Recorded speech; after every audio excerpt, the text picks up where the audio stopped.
At 6:48 a.m. on February 12, 1943, Technical Sergeant William Hartley crouched beneath the belly of a B-17 flying fortress at Kimbolton Airfield, England. Frost clung to the metal skin, and his breath fogged against the cold aluminum. In his hand lay a bent steel fork from the mess hall, its handle filed thin to fit a narrow junction box under the tail. Gun controls. Above him, the crew prepared for another bombing run to Bremen, a place few returned from. Hartley tightened the last screw and looked up, knowing one loose wire could decide who lived. Blind and helpless to enemy fighters. Reports from the factory called it minor interference caused by humidity. On paper, nothing was wrong. Yet on the flight line, wreckage kept returning from the sky, blackened shells with burned wiring still within specifications. Hartley had seen 4 bombers lost in less than 2 weeks, all sharing the same fault. Each time he opened a junction box, he smelled ozone and saw melted copper. Headquarters refused every warning. To them, the manual was perfect, the readings acceptable. Out there over Germany, that perfection meant death. Hartley began to think not as a mechanic, but as a man counting ghosts. In the 3rd week of February, 2 more bombers vanished over the North Sea. The crews had been laughing that morning, warming their hands on tin cups before takeoff. Hartley had serviced both planes. When the first distress call came through the radio, the voice of the tail gunner cracked with panic. Burned cables, the smell of oil and smoke clinging to everything. On each wreck, he found the same story written in wire. The circuit was intact, the readings normal, yet the copper was scorched wear. The vibration had rubbed through its coating.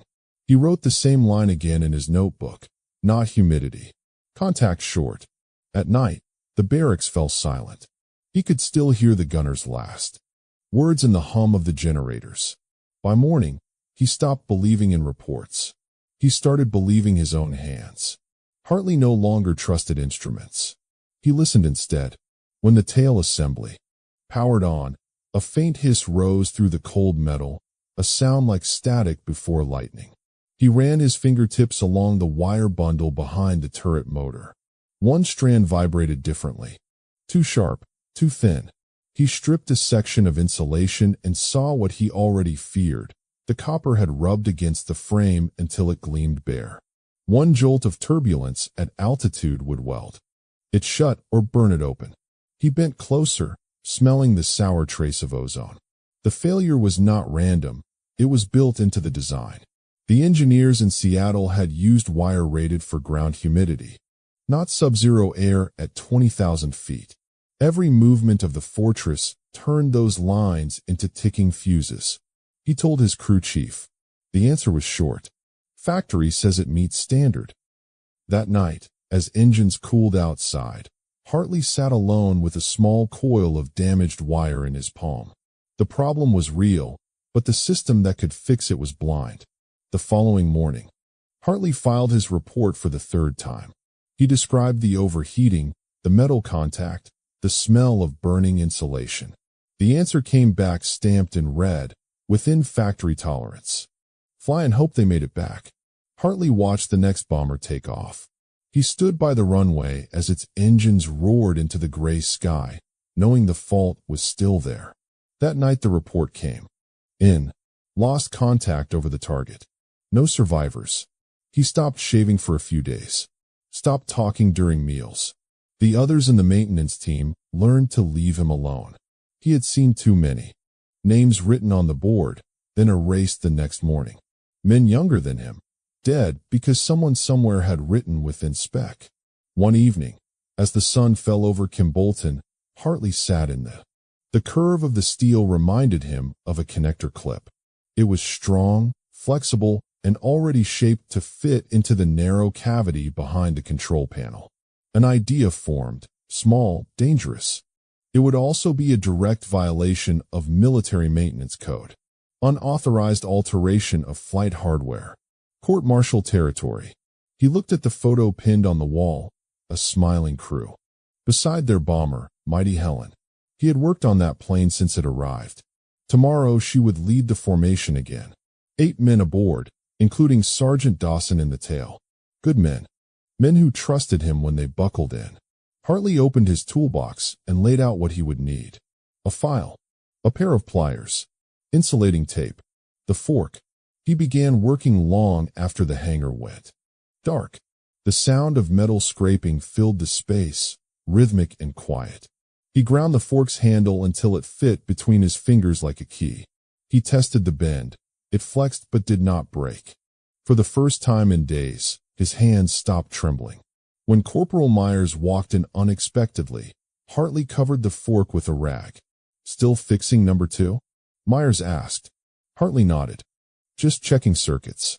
Myers shrugged and left. Hartley waited until the footsteps disappeared. He looked again at the bent fork, now silver and scarred. In a few hours the flight crews would. Hartley moved like a shadow among the parked bombers until he reached Hangar 3. Inside, the B-17 Mighty Helen waited for dawn, her nose art half hidden under frost. The floodlights were off. Only his small red flashlight broke the dark. He climbed the ladder to the tail section and unlatched the access panel. The air smelled of oil and cold aluminum. The wiring harness ran along the points.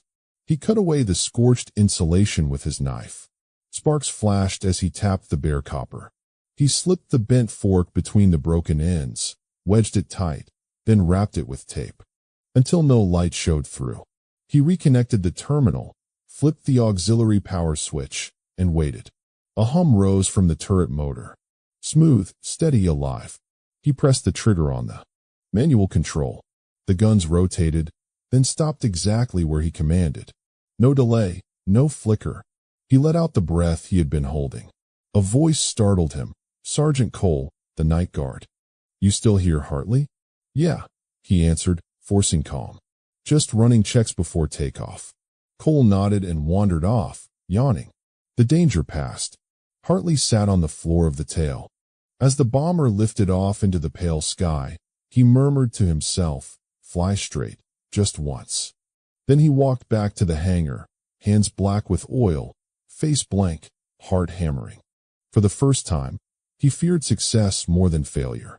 At noon the formation crossed the Dutch coast, engines trembling under full power. 9 flying fortresses lined up in tight formation, each carrying 10 men and 6,000 pounds of bombs. Hartley's plane, Mighty Helen, flew third in the right column.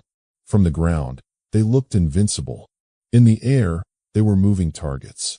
As the bombers approached Bremen, black bursts of flak erupted all around them.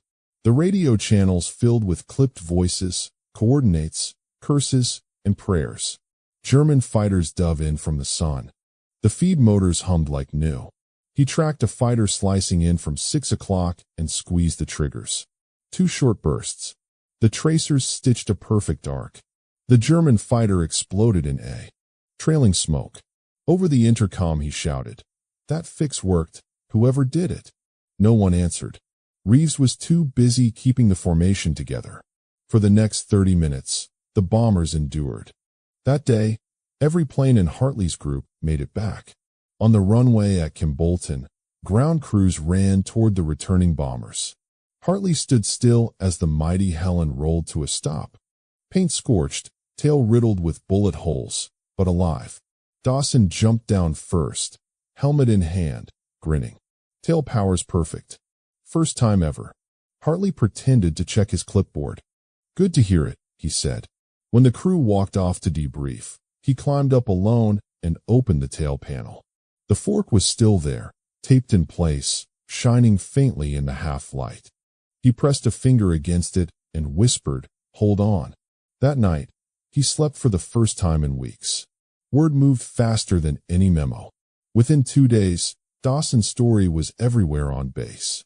When officers passed, Hartley kept his head down, logging regular maintenance hours, never mentioning what he had done. But others began asking small questions. How did you secure the line behind the turret? What tape did you use? What connector fits that junction? He answered vaguely, half-truths wrapped in procedure. Still, they understood. By the next week, 2 more crews returned from Missions without a single electrical fault. Their gunners reported smooth control, steady power. The base electricians inspected the aircraft afterward, found nothing unusual, and wrote the same. Words Hartley once saw stamped in red, within limits. One evening a young corporal named Reeves approached him in the tool bay. "Hartley," he said softly, "I heard you found a way to keep the current." "For marking." "That true." Hartley wiped his hands on a rag. "You heard wrong." Reeves smiled. "Then you won't mind if I try it myself." No one ever spoke directly about the method, but small forks began disappearing from the mess hall. Pliers clinked after hours in the hangars. The air smelled of solder and coffee. They called it the Silver Bridge, a joke whispered only between mechanics. Within a month, half the bombers at Kimbolton had one hidden inside them. When inspection teams came through, crews removed the makeshift links, then replaced them after the inspectors left. Turret control. Pilots said they could feel the difference. Tighter coordination, fewer flameouts, less chaos. Commanders credited training. The men on the ground knew better. Hartley started keeping count, not of kills or sorties, but of planes that came home. He marked them in pencil on the back wall of the tool shed, one small line for each fortress that returned. After 6 weeks. Anomalies. They think the Germans might be jamming us. Hartley nodded. Understood. He felt no pride, only a dull pressure in his chest. Each plane that lived was a relief followed by fear. The fear that someone would open a panel, see a fork, and trace it back to him. But the change had already grown beyond control. It spread from Kimbolton to neighboring bases, carried by rumor and admiration. The men called it the fork fix. No manuals, no papers, no author. Just word of mouth, moving through the ground crews like wind through tall grass. Hartley knew what that meant. Gray English skies. He looked at his wall of pencil marks and thought, every line a heartbeat still going. Over northern Germany, the rhythm of interception had once been familiar to the Luftwaffe. Fighters climbed, curved into the sun, dropped on the bomber stream from 6 o'clock high, and tore open the tails before the escorts could react. It was a practice dance learned over many winters, something they could not understand. In the operations rooms, intelligence officers placed transparent maps over the latest raid plots. Losses in certain sectors dropped in a way that made no sense. Settle in behind the formations. Technical branches proposed theories. Perhaps the Americans had installed a new gyroscopic sight. Perhaps they had changed the gear ratio on the turrets to answer faster under load. Perhaps a new power amplifier had been fitted to the control circuits. None of these guesses fit the fragments of evidence. Wrecks that fell inside Germany and were inspected. Thin slice of time that changed everything. Word of this nuisance moved up the German chain. Commanders ordered tests. Training units staged mock runs against captured turrets. Nothing explained the timing. Mechanics combed through power systems on recovered American wreckage. The harnesses looked ordinary. The connectors matched known specifications. The insulation measured to expected thickness. One report even noted with irritation that many of the damaged lines seemed to have been wrapped with extra tape, as if by fussy or untidy ground crews. On the other side of the front, down with hands that smelled of heated steel and gun oil and spoke about the same thing. Response. No spongy hesitation. No dead zone when switching direction. The small difference altered the behavior of everyone in the formation. Pilots tightened spacing with more confidence. Gunners communicated targets with fewer overlaps and fewer blind arcs. The flow of a mission stopped feeling like. This worked in certain moments and failed in others. The Americans countered with thicker frontal fire and adjusted formations. The enemy then shifted to low closing attacks from 5 o'clock, trying to sneak under the field of fire. Again the timing betrayed them. The tail guns came down smoothly, held steady while the aircraft pitched through turbulence, and laid a line of tracers across. The approach path that looked almost mechanical in its discipline. Radio intercepts captured fragments of American chatter, the usual curses and bearings. Here and there, an inexplicable phrase. Crewmen reminded each other to check the bridge. At first, the translators thought this referred to some navigation aid or the linking brace within the tail. The phrase recurred during pre-flight and, after landing, check the bridge, replace the bridge, keep the bridge tight. Nothing in captured manuals used the word bridge in that context. Analysts filed it under slang and moved on. Report he typed was lost during a move to an underground office. By then the battles over Bremen had passed, but the pattern persisted over other targets. Furious arguments broke out in ready rooms. Some pilots insisted the Americans had trained better gunners. Others swore new motors were driving the turrets. The frustration was practical, not theoretical. Whatever had changed made certain. Favorite shots no longer safe. To survive, they would need to relearn everything at a cost paid in machines and men. A few commanders proposed a cruel solution. If the tail could not be cracked quickly, then force the gunners to choose by attacking from multiple angles at once and make them split power between arcs. This was sound in theory and wasteful in practice. The escort fighters. Instant they once had confidence.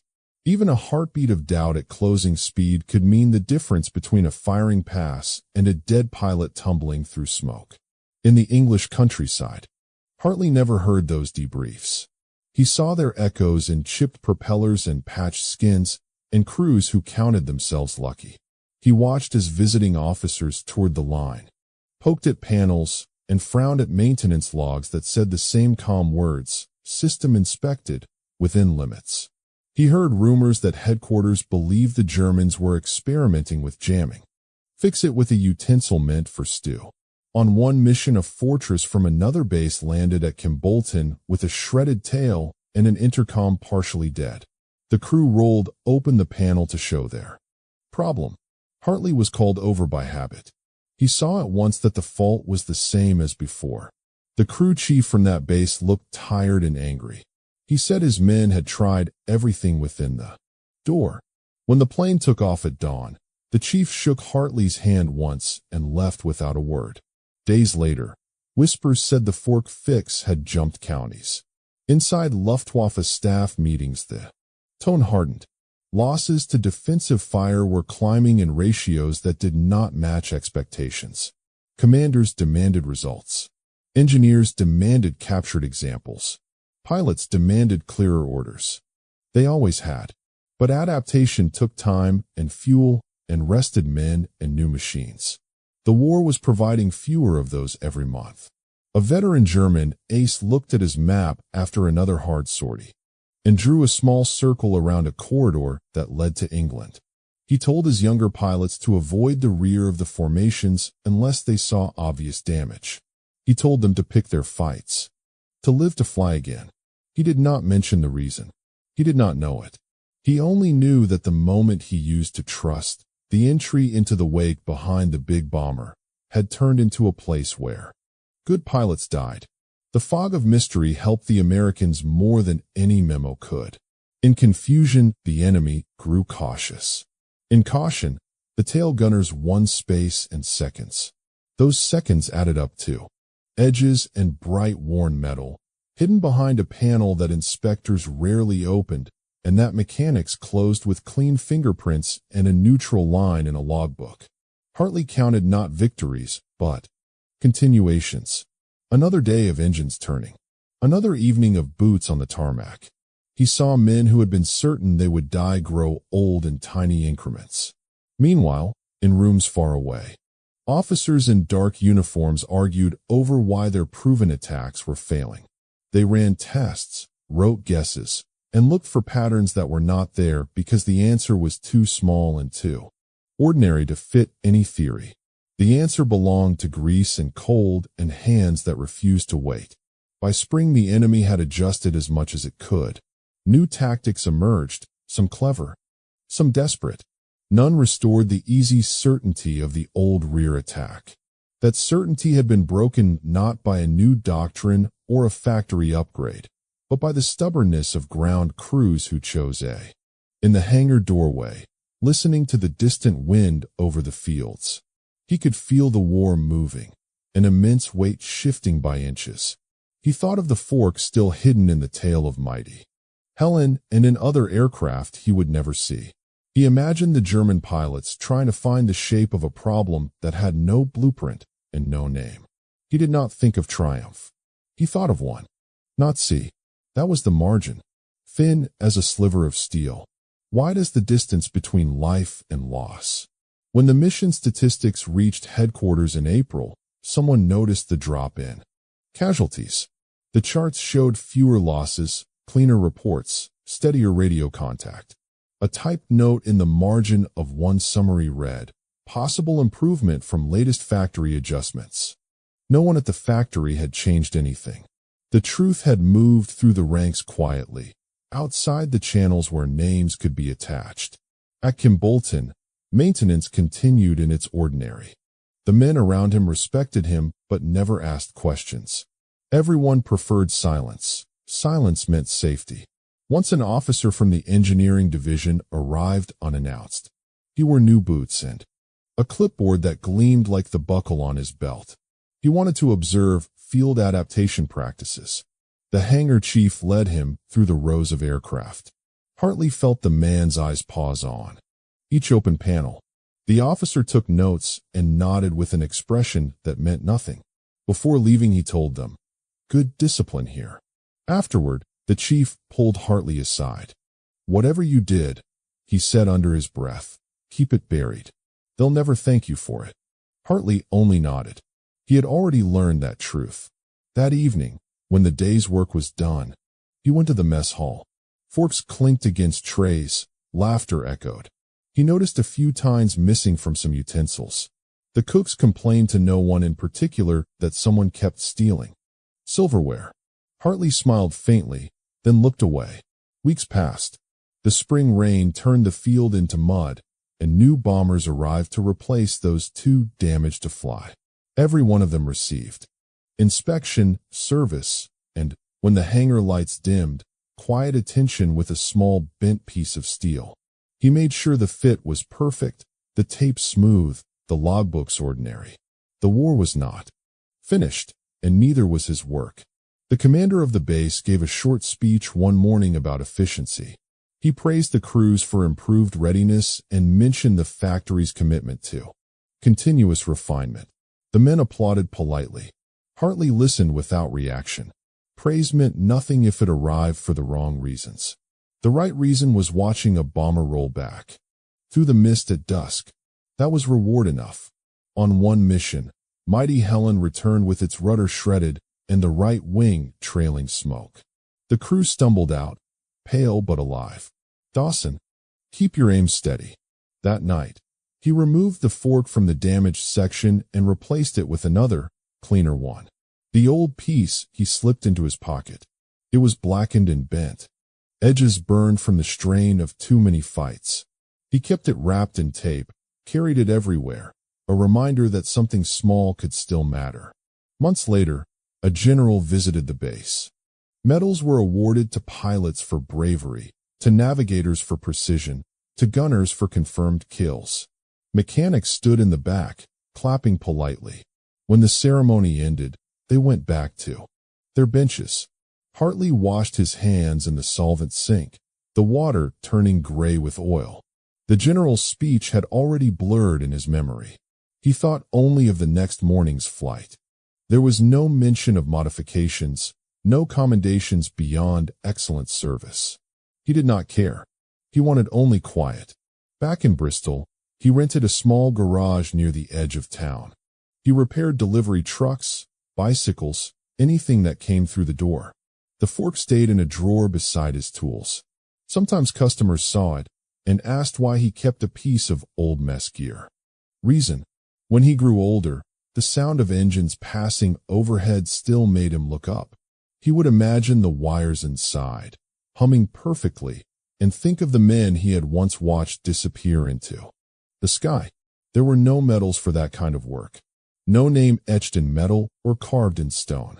Only the knowledge that his hands had given others one more chance to come home. In 1970, the air smelled of grease and cold iron. On the wall hung faded photographs of trucks, nothing more. Dawson asked for William Hartley. The younger mechanic behind the counter shook his head. He passed last winter. Dawson nodded and reached into his coat. He took out an envelope and handed it over. He was a friend, he said quietly, creased from years of folding. It showed 10 men standing in front of their bomber, smiling at the camera, soot on their faces. Written on the back were 6 words, "To the man with the fork." Then he left the photo on the wall and walked back into the gray morning.